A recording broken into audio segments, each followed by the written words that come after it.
కాంగ్రెస్ వాళ్ళం మేం ఖతర్నాక్ వాళ్ళం తెలంగాణ వాళ్ళం తెగ తమ్మున్నోళ్ళం హస్తమ్మ నేస్తామంటాం అంటే వస్తే అంటే చూస్తాం పార్టీ కోసం ప్రాణాలిస్తాం తోడొస్తే పందెం వస్తాం కాంగ్రెస్ వాళ్ళం మేం ఖతర్నాక్ వాళ్ళం తెలంగాణ వాళ్ళం తెగ తమ్మున్నోళ్ళం. సోదరుడు భూక్య భాస్కర్ నాయక్ గారు ఒక పాటని తయారు చేయడం జరిగింది. డాక్టర్ వి నరేంద్ర రెడ్డి గారి కోసం ఆ పాట రిలీజ్ కార్యక్రమం సాంగ్ ప్లే చేయాల్సి కోరుతున్నాం. జై వియనార్.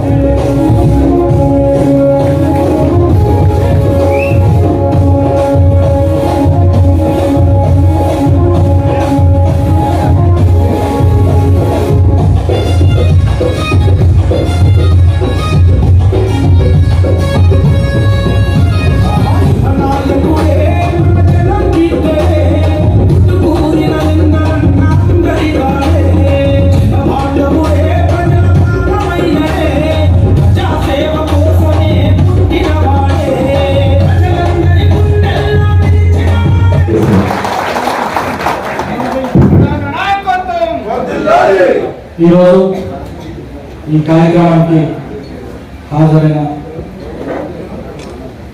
మన పట్టభద్ర ఎమ్మెల్సీ క్యాండిడేట్ నరేంద్ర గారికి, అదేవిధంగా జిల్లా మహిళా అధ్యక్షురాలు సత్యప్రసన్న గారికి, వేదికపై ఉన్న పెద్దలందరికీ, ఇంకా వేదిక ముందున్న గ్రాడ్యుయేట్స్, అక్కలకి, చెల్లెలకి, అమ్మలకి, అందరికీ అమ్మలకి పేరు పేరున నా హృదయపూర్వక నమస్కారం తెలియజేస్తున్నాను.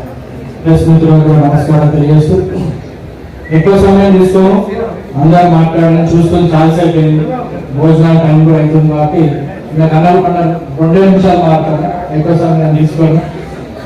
అందరూ మాట్లాడింది, అన్న అయితే తృప్తంగా క్లియర్గా అన్ని విషయాలు మాట్లాడిండు. మన నియోజకవర్గంలో గ్రాడ్యుయేట్స్ 12,000 ఆల్మోస్ట్ 12,000 to 13,000 డేటా తెచ్చుకున్నాను. మరి నాకు బాధ్యత అప్పచెప్పి మీరు అన్నారు, మరి నేను ఖచ్చితంగా డేటాతో ఉండాలి.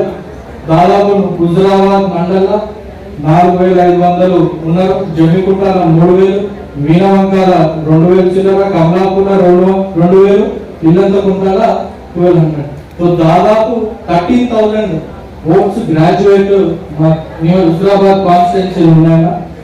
తప్పకుండా మాక్సిమం ఉన్న 42 నియోజకవర్గాలు, ఇప్పుడు అన్న పోటీ చేసే పరిధి 4 ఉమ్మడి జిల్లాలు, 42 నియోజకవర్గాలు. 42 నియోజకవర్గాల మా టార్గెట్ అన్న మేము మెజారిటీ ఇవ్వబోతున్నాం. మీకు అంతకంటే ముందు అన్న నరేంద్ర అన్న నాకు ముందు నుంచి పేరు తెలుసు, ఎందుకంటే నేను చిన్నప్పటి నుంచి ఆల్ ఫోర్స్ అంటేనే ఉండొచ్చు, నాకు ఓటు ఉండకపోవచ్చు, ఎగ్జాంపుల్ చెప్తున్నాను. కానీ మనం ఐడెంటిఫై చేసి, ఎందుకంటే ఊరికొక బూత్ ఉండదు, మండలానికి ఒకటే బూత్ ఉంటుంది. సో ఖచ్చితంగా మన బాధ్యత ఈ కాంగ్రెస్ పార్టీ తరఫున ఇప్పుడు మనం అఫీషియల్ గా అన్న మన పార్టీ నుంచి బీఫామ్ వచ్చింది కాబట్టి మనం ఊరూరులా ఐడెంటిఫికేషన్ చేసుకోవాలి. మండలంలో ఆ గ్రాడ్యుయేట్స్ ఎవరు ఉన్నారో వాళ్ళని మనం కాంటాక్ట్ అయ్యి ఓటింగ్ డేట్ కి బూత్ తీసుకొచ్చేంత వరకు ఆ బాధ్యత మనం తీసుకుని ఓట్ వేయించే అయితేనే మనం సక్సెస్ అవుతాం. గ్రాడ్యుయేట్స్ కదా వస్తారు, చదువుకున్నారు, మరి ఎందుకు మిస్ అవుతారు అనుకోవచ్చు. అట్లా ఉండదన్నా, నేను గ్రాడ్యుయేట్ వేరే ఎలక్షన్ లో కూడా ఇన్ఛార్జ్ గా పనిచేసిన. ఓటింగ్ మీకు ఎగ్జాంపుల్ చెప్తున్నాం, బ్యాలెట్ పేపర్ ఉంటుంది, దాంట్లో మనం 1 అని ఒకటే గీత, మనం సర్కిల్ చేయొద్దు, ఇట్లా 1 అని చెప్పి దాన్ని రోమన్ నెంబర్ లాగా పైకో గీత ఇంకో గీత ఏం పెట్టదు, 1 అని పెట్టాలి.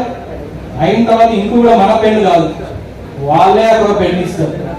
ఆ పెన్ ఏంది ఇంకెక్కువ ఉంటుంది, దాన్ని పెట్టగానే ఫోల్డ్ చేస్తే ఇంకో సైడ్ మార్క్ అంటుంది, అది ఇన్వాలిడేట్. ఇట్లా చాలా ఇప్పుడు ఇది నేను చెప్పు కాదు, ప్రతి ఒక్కళ్ళకి ఇట్లా జరిగి ఎన్నో ఓట్లు ఇన్వాలిడ్ అయినాయి. ఇది మనకి ఇంపార్టెంట్. మంచి అన్ని పెద్దలందరూ చెప్పింది ఇందాక, గ్రాడ్యుయేట్ సెలెక్షన్ అంటే ఏంది, ఎవరికి ఏం సమస్య ఉన్నాయి అవన్నీ ఒక ఎత్తు.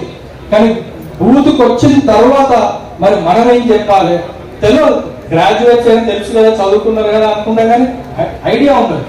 సో ఖచ్చితంగా మనం చేసే బాధ్యత అంటే ఇప్పుడు మనం కాంగ్రెస్ పార్టీ తరఫున అన్న వాళ్ళ టీం ఎట్లయినా తిరుగుతున్నారు, ఎడ్యుకేట్ చేస్తున్నారు. కానీ మనం ఏం చేయాలి, మీటింగ్ పెట్టినప్పుడు ఒక పాయింట్స్ రాసుకొని ఓటింగ్ వచ్చిన తర్వాత మన ఓట్ ఎట్లా వేయాలి అనేది బిగ్గెస్ట్ ప్రాబ్లం ఈ ఎమ్మెల్యే సెలక్షన్. ఎందుకంటే చాలా ఓట్లు 12,000 ఉన్నాయి, దాని మాక్సిమం 95% మనకి పోలేనా, దాంట్లో వేస్ట్ కావద్దు, ఇన్వాలిడ్ ఓట్లు మనం చేయొద్దు. అది మనం తగ్గించుకుంటే ఖచ్చితంగా మనకి మెజారిటీ వస్తుంది.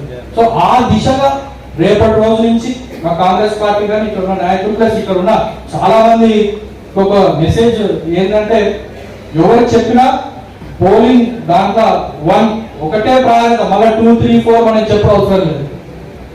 అన్న పేరు పక్కన 1 అని మనం రాస్తే చాలు.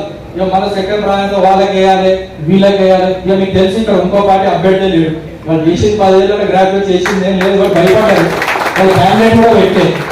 సో అన్న ఆల్మోస్ట్ డిక్లేర్ మార్చి వరకు మనం ఓట్ల అంటే దాంట్లో విజయోత్సవాన్ని మనం ఉదాహరించే మొదలెట్టుకున్నాం. మా రిక్వెస్ట్ ఉంది, మా రిక్వెస్ట్ ఏంటంటే అన్ని చోట్ల ఎమ్మెల్యేలు ఉన్నారు, మంత్రులు ఉన్నారు, ఫండ్స్ వస్తాయి. మీరు ఎమ్మెల్సీ అయిన తర్వాత మా హుజురాబాద్ కాన్స్టిట్యున్సీకి మాత్రం మీరు మీ 50 లక్షలు అయితే ఇప్పుడైనా రిజర్వ్ చేసుకుంటున్నాం. సో ఖచ్చితంగా మాకు స్పోర్ట్స్ కాంప్లెక్స్ లో అందరూ ప్రజలు ఉపయోగపడేది, ఎస్పెషల్లీ గ్రాడ్యుయేట్స్ కానీ యూత్ స్పోర్ట్స్ స్టేడియం కానీ దానికే మాకు కావాలని చెప్పి ముందే రిజర్వ్ చేసుకుంటున్నాం మీ ఫండ్స్ ని. సో ఈ రకంగా మనందరం ఇంకా దాదాపు మనకు 2 వారాల టైం ఉంది. ఆ 2 వారాలలో ఐడెంటిఫై చేస్తారు. చాలా మంది గ్రాడ్యుయేట్స్ మనం కరీంనగర్, వరంగల్, హైదరాబాద్ లో పనిచేస్తుంటారు. మరి వాళ్ళందరికీ మనం కాంటాక్ట్ కావాలి, ఆ రోజు రమ్మని చెప్పాలి, దానికి ఎట్లా చేస్తాం ఏందనేది మనం చర్చ పెట్టుకుందాం. ఆ విధంగా ముందుకు పోయి ఓట్లు అత్యధికంగా మన హుజురాబాద్ నియోజకవర్గం నుంచి రావాలని చెప్పి మరొకసారి నేను మీ అందరినీ కోరుకుంటూ, ఇక ప్రభుత్వం ఏవైతే గ్రాడ్యుయేట్స్ నాకు అన్న చెప్పింది, మరి 55,000 ఉద్యోగాలు వచ్చిన సంవత్సరం లోపలనే మనం పత్రాలు ఇచ్చడం జరిగింది. మరి ఇంతవరకు అట్లాంటి చరిత్రలో ఎప్పుడు జరగలేదు. ఫీజు రియంబర్స్మెంట్ కార్యక్రమం కూడా ఒకసారి మీకు గుర్తు చేస్తున్నా, ఇది కాంగ్రెస్ పార్టీనే ఆ ఫీజు రియంబర్స్మెంట్ స్కీమ్ అనేది స్టార్ట్ చేసింది. 108 అంబులెన్స్ కానివ్వండి, ఫీజు రియంబర్స్మెంట్ కానివ్వండి, మన రాజు ఆరోగ్యశ్రీ కానివ్వండి, ఎన్నో మంచి పథకాలు ఇవన్నీ కాంగ్రెస్ ప్రభుత్వమే మొదలెట్టింది. ఆధార్ కార్డు చెప్పుకుంటా పోతుంటే చాలా ఉన్నాయి. ఎందుకంటే పునాదులు ఇప్పుడు ఏదైతే డెవలప్మెంట్ అభివృద్ధి అవుతుందో దాని పునాదులే కాంగ్రెస్ పార్టీ చేసింది. కాబట్టి దాని ఎంతో మంది గ్రాడ్యుయేట్స్, పివి నరసింహారావు గారు ప్రైమ్ మినిస్టర్ ఉన్నప్పుడు లిబరలైజేషన్, గ్లోబలైజేషన్, ప్రైవేటైజేషన్ తీసుకొచ్చిందే పివి నరసింహారావు గారు కాంగ్రెస్ పార్టీ. దాని పునాదుల పైనే ఇప్పుడు చాలా మంది ఐటీ కంపెనీలు కానివ్వండి, ఇప్పుడు మనం మాట్లాడే సెల్ ఫోన్లు, తిరిగే కార్లు, మైండ్ టెక్నాలజీ వచ్చిందంటే, ఇప్పుడు లైవ్ రికార్డింగ్ అవుతుందంటే ఆ రోజు కాంగ్రెస్ పార్టీ ఏదైతే పునాదులు వేసిందో దానిపైన డెవలప్మెంట్ చేసుకుంటా ఈ రోజు మనం ముందుకు వచ్చింది. కాబట్టి అట్లాంటి పార్టీ ఎమ్మెల్సీ అంటే ఎమ్మెల్యే కంటే ప్రోటోకాల్ ఎక్కువ. బహుశా ఏదైనా అఫీషియల్ ప్రోగ్రామ్ పోతే ఎమ్మెల్యే కంటే పైన ఎమ్మెల్సీ ప్రోటోకాల్ ఉంటుంది. అంటే పెద్ద సభ, రాజ్యసభ ఎక్కడో అక్కడ పార్లమెంట్ లో, ఇక్కడ అసెంబ్లీలో మన కౌన్సిల్ అట్లా. సో ఖచ్చితంగా అట్లాంటి కౌన్సిల్ కన్నా గారు పోతున్నారు. కాబట్టి మనందరం కృషి చేయాలి. మన కరీంనగర్ బిడ్డ ఇక్కడ ఉన్న చాలా మందికి ఎడ్యుకేషన్ పైన అందుబాటులో తీసుకొచ్చి, చదువు అందుబాటులో తీసుకొచ్చి కన్సెషన్ ఇచ్చుకుంటా ఏదైతే నడుపుతున్నారో 54 ఇన్స్టిట్యూషన్స్ నాట్ ఏ జోక్.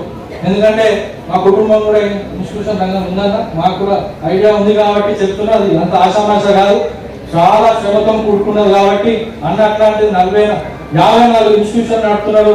రాష్ట్ర వ్యాప్తంగా వేరే రాష్ట్రంలో ఉన్నాయో నాకు తెలియదు. బట్ ఖచ్చితంగా అట్లాంటి అన్న ఇప్పుడు మన జిల్లా నుంచి దాంట్లో మన హుజురాబాద్ నియోజకవర్గం ఓటర్గా మనం ఉంటున్నందుకు ఒకటి మనం అందరం గర్వంగా భావించి ప్లస్ మన ఓటేసి గెలిపించే బాధ్యత కూడా తీసుకోవాలని మరొకసారి నేను అందరినీ కోరుకుంటూ, నాకు ఈ సమయం ఇచ్చిన పెద్దలకు, ఇక్కడ ఆహ్వానించిన ఇక్కడ ఆర్గనైజర్స్ కి పేరు పేరున కృతజ్ఞతలు, ధన్యవాదాలు తెలియజేస్తూ జై కాంగ్రెస్.